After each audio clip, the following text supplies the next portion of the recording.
I had COVID back in May. It delayed me from getting my vaccine. Actually, I waited a couple of months till I had it.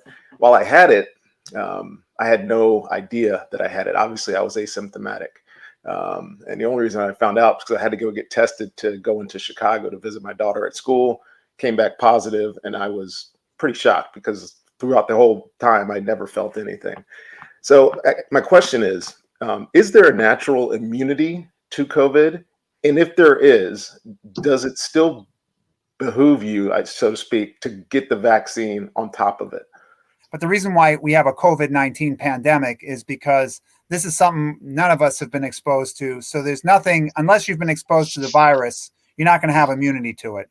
Now, if you've been exposed to the virus, you may have immunity to it to a certain extent. And we know from some studies that have come out that the natural immunity that one has is not as good as the immunity that one gets when one gets vaccinated.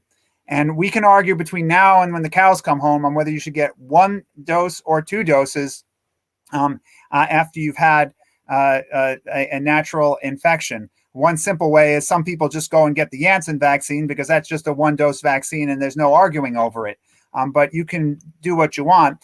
The issue is people who have had COVID now with this Delta variant, if they don't get vaccinated, they're twice as likely to get COVID and get hospitalized from COVID. That's twice as likely to get COVID and get hospitalized from COVID as somebody who's been vaccinated.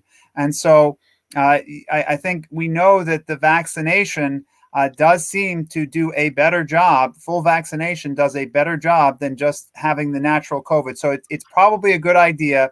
You don't do it right after you've had, the day after you've gotten COVID, but after waiting a period.